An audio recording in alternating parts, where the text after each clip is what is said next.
We often believe that one more beautiful experience or spiritual breakthrough or relationship or achievement or pleasure will finally make us feel complete. But every experience, however exalted, comes and goes. In this reflection today, I want to explore why lasting peace cannot be found in changing states, and how surrender to the mystery opens us to a deeper fulfillment already present beneath every experience. So, let's start. There's a quiet misunderstanding at the center of much human suffering. It is the belief that the right experience will finally complete us. The right relationship, the right achievement, the right pleasure, the right spiritual awakening, the right mystical state, the right moment of beauty, clarity, success, or bliss. We imagine that if life could only arrange itself in the perfect way, then the restlessness would end. The heart would settle, the mind would become still, the body would relax, and finally we would be at peace. A vision, a synchronicity, a profound feeling may leave us feeling that we have touched eternity. And yes, I have experienced all of it. And yet, the experience itself still arises and passes. This does not mean that the experience was false. It doesn't mean pleasure is wrong. It doesn't mean beauty, intimacy, success, or spiritual or physical ecstasy have no value. It simply means that no passing experience can provide what the heart is seeking permanently. What comes and goes cannot give us what does not come and go. This is one of the great turning points in spiritual life. At first we seek better experiences. Then slowly life reveals that the deepest peace is not found in controlling experience, but releasing our demand that experience complete us. We are not disappointed because life has no beauty. We are disappointed because we ask beauty to last forever. We are not wounded because pleasure exists. We suffer because we ask pleasure to become permanent. We are not trapped by spiritual experience. We become trapped when we cling to spiritual experience and say, "This is what I must have in order to be whole." The problem is not experience.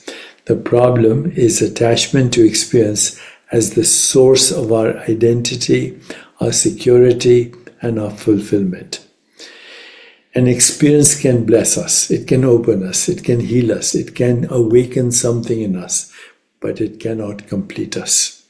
Because what we truly are is not an experience. You are not merely the changing content of consciousness. You're the awareness in which all content appears. You're not only the joy that comes, or the sorrow that comes, or the peace that comes, or the confusion that comes. You're the field in which joy, sorrow, peace, and confusion are all known. That is why the great wisdom traditions point beyond pleasure and beyond pain, beyond success and beyond failure, beyond even exalted states of meditation. They're not rejecting life. They're pointing us toward the ground of life.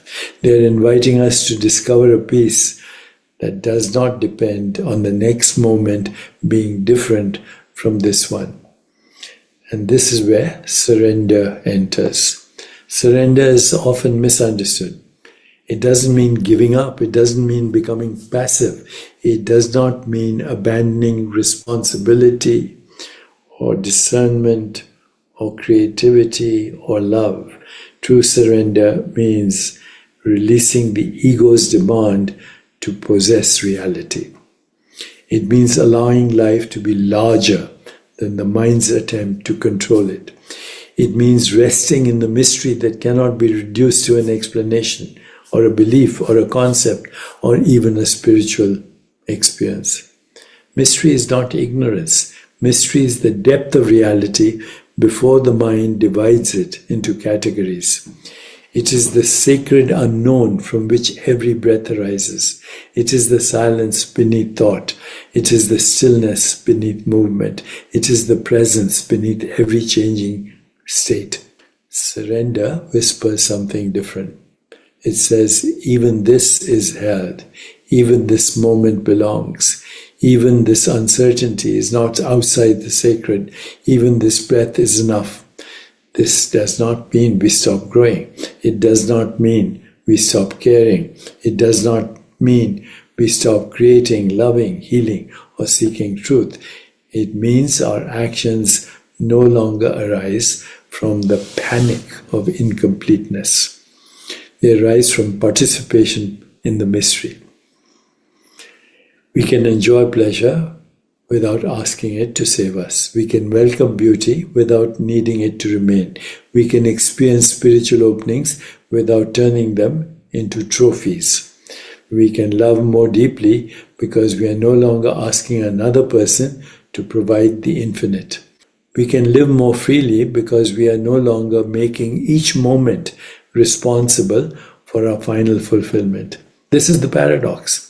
When we stop demanding that experience give us lasting peace, we become more available to experience. We taste life more fully because we are not grasping. A sunset can simply be a sunset. A breath can simply be a breath. A moment of joy can arise and pass without fear. A moment of sadness can arise and pass without becoming an identity. The mind may still search. The body may still feel. The heart may still break open. But beneath it all, there's a deeper resting. Not the peace of perfect circumstances, the peace of surrender, which is the fifth niyama, Ishwar Pranidhana. Not the peace that says everything is going my way. The peace that says I belong to something greater than my way. This is not an idea that the mind can fully understand. It is a movement of the whole being, a softening, a bowing, a release. The separate self wants certainty. Mystery asks for trust. The separate self wants control. Mystery asks for openness. The separate self wants permanence from impermanent things. Mystery reveals the timeless presence in which all permanent things appear. So the question is not, how can I create the perfect experience? The question is, can I surrender this moment into the mystery? Can I let this breath be enough? Can I stop trying to complete myself through what is passing? Can I rest as the awareness in which all passing things are held? This is not a one-time event. It is a practice. Again and again, we notice the grasping.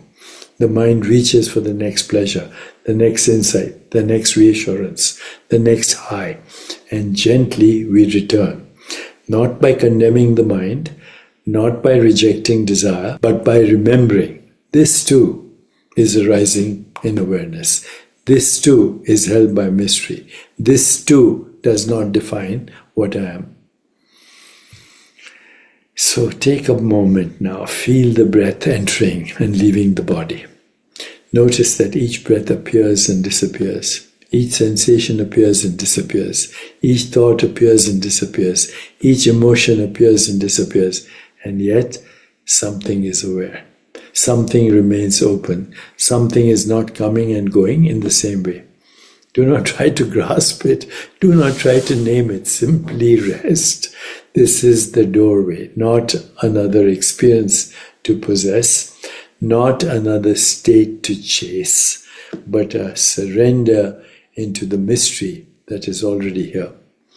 Lasting peace does not come from arranging life so that nothing changes. It comes from discovering that who you are is deeper than change. Fulfillment does not come from finally holding on to the perfect experience.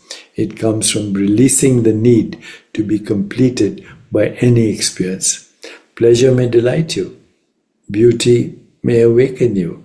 Love may transform you. Spiritual experience may open the sky within you. But only surrender frees you from the demand that any passing event become permanent. Only surrender reveals the peace that was never absent. The peace beneath pleasure and pain. The peace between knowing and not knowing. The peace beneath seeking and finding. The peace of mystery itself. And perhaps in the end, the invitation is very simple. Enjoy what comes. Release what goes. Rest in what remains. Om Shanti Shanti Shanti.